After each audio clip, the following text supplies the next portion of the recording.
Inilah kisah Kenshin dan Kaori, seorang pemuda kaya yang menyamar kerja sebagai cleaning service. Versi Kaori TV, episode 384. Kaori, yang sedang panik saat ini, merasa cemas tiba-tiba karena dapat kiriman pesan dari Kenshin mengenai fotonya yang kemarin, yang bersama laki-laki saat diminta Kalia, direktur wanita, yang seorang pengusaha traveler, untuk menjadi modelnya. Kaori pun kini merasa khawatir sekali pada Kenshin, kalau Kenshin akan cemburu, bahkan merasa marah. Kaori mengira hal itu pasti akan terjadi, apalagi handphonenya Kenshin sudah tak bisa dihubungi. Kaori pun cemas sekali, hal ini akan jadi serius. Ia pun bercerita pada mamanya, menjelaskan kejadian sebenarnya. Kaori pun menunjukkan foto-foto dirinya sewaktu kemarin bersama pria. Mamanya pun melihatnya. Beliau langsung bicara, "Kaori, kamu kok bisa begini? Kamu kok mau saja diminta foto seperti ini? Apa kamu lupa akan dilamar Mas Kenshin? Kalau gini ceritanya gimana?" Mas Kenshin yang bertanya tentang ini. "Terus nanti apa kamu yakin dia bisa percaya akan penjelasan kamu? Kaori, kamu cari masalah saja." Kaori pun menangis. Ia ingin dibantu mamanya untuk menyelesaikan masalahnya. Namun mamanya bilang, "Mama nggak bisa bantu Kaori. Tapi kamu harus minta tolong pada orang yang menyuruhmu itu, yang minta kamu jadi modelnya. Kamu bicara sama dia, ajak bertemu sama Mas Kenshin.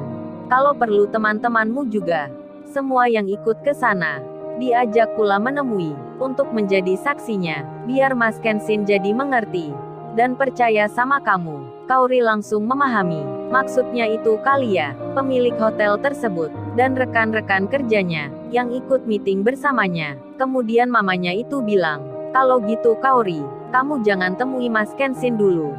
Kalau nggak sama mereka, kamu sekarang di rumah saja. Hubungi teman-temanmu, kapan bisa menemani." Kaori pun mengerti. Ia mengikuti akan saran mamanya. Lain Kaori, lain pula Kenshin. Kenshin yang di rumahnya, malah kini kebalikannya. Ia tak berpikir tentang foto itu. Kenshin justru khawatir ke Kaori, karena handphone pemberiannya saat ini telah mati.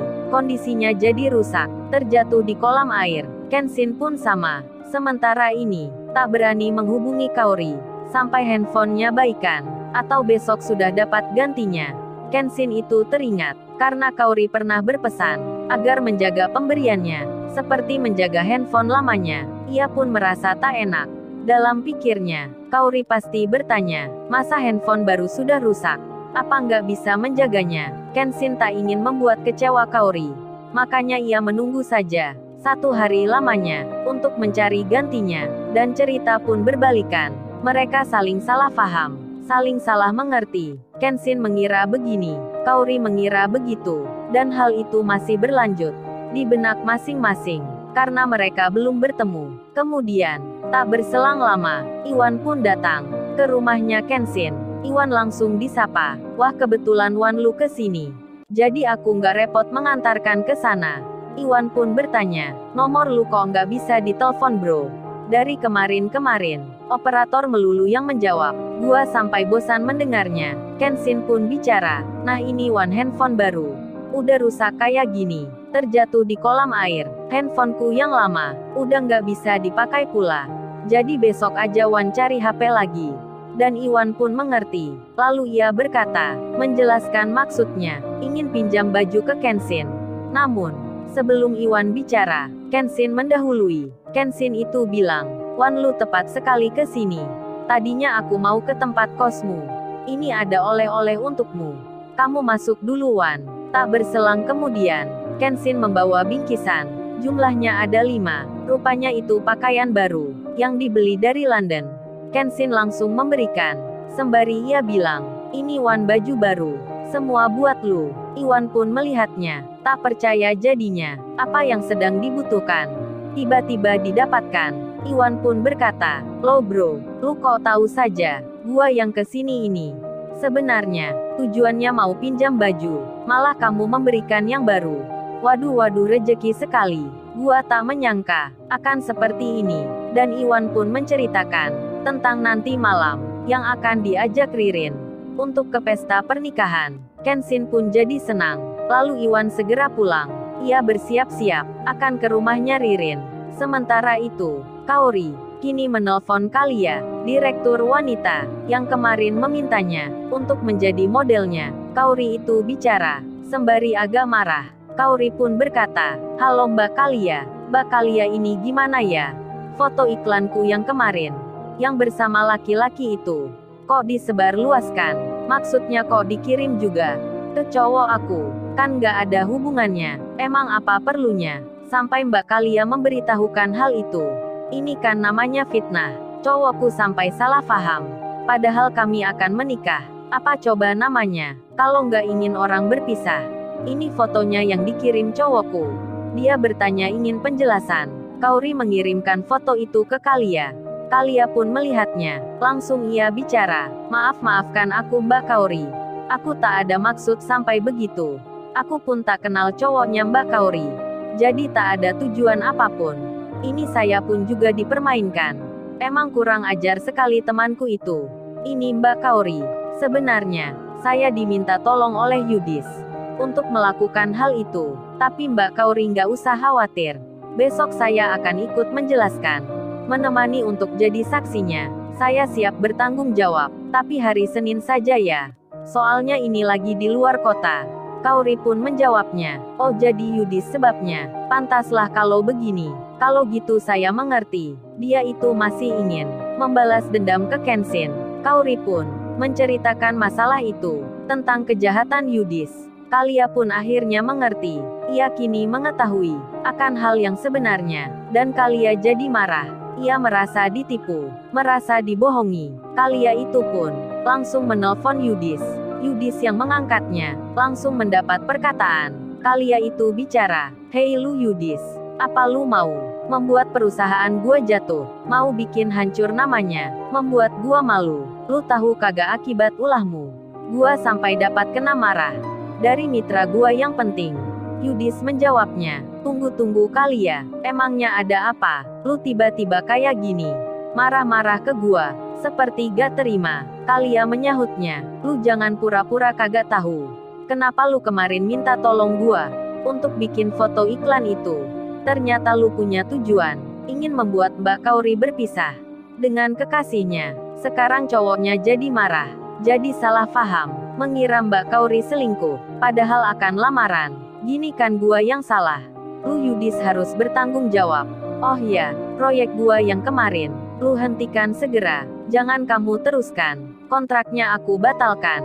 Dan lu jangan hubungi aku lagi." Kalia langsung menutup teleponnya. Yudis pun merasa rugi, karena pekerjaannya dibatalkan. Namun ia jadi senang. Satu tujuannya tercapai. Musuhnya sakit hati, merasa dikhianati oleh ceweknya sendiri. Tak jadi lamaran pula. Yudis pun merasa berhasil. Lalu ia memikirkan lagi langkah selanjutnya. Waktu pun berjalan. 1 hari terlewati.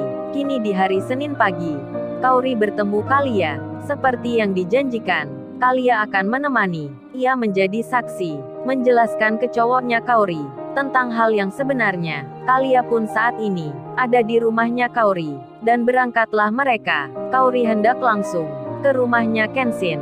Kalia yang mengikuti. Ia naik mobilnya sendiri. Setelah beberapa saat, Kaori tiba di lokasi. Kalia pun jadi terhenyak. Rumah cowoknya Kaori begitu besar sekali. Lalu Kalia mengira pekerjaan cowoknya Kaori pasti luar biasa. Kalia itu pun memang belum tahu tentang Kenshin dan Kaori sendiri. Ia pun bertemu Nita di depan pintu pagar rumah. Kaori sempat masuk ke halaman, bicara dengan adiknya Kenshin. Nita pun memberitahukan kalau Kak Kenshin sedang bekerja, berangkat semenjak pagi di tempatnya yang biasa. Kaori pun mengerti. Lalu tak sengaja, Kaori melihat handphone Apple miliknya Kenshin yang ditaruh di atas kursi yang diletakkan di luar, di bawah sinar matahari. Kaori pun jadi mengira Kenshin memang benar marah sampai handphone pemberiannya ditinggal begitu saja. Kemudian Kaori melanjutkan jalannya. Ia bersama Kalia akan ke tempat kerja, sekalian mengajak teman-temannya untuk menjadi saksinya. Kenshin sendiri kini saat ini menjadi cleaning service. Kenshin yang memakai seragamnya, ia terlihat mengangkuti kotoran, sampah-sampah kecil yang berserakan, yang ada di tempat kerjanya. Di sepanjang jalan perkantoran, Kenshin yang memegang alat kebersihan. Ia nampak sibuk sekali, menikmati kerjanya lagi.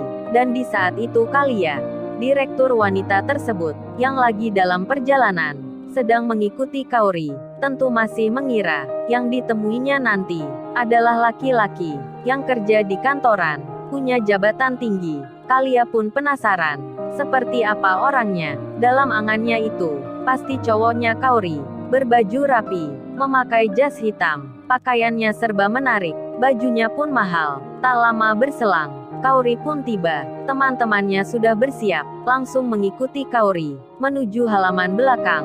Demikian dengan Kalia.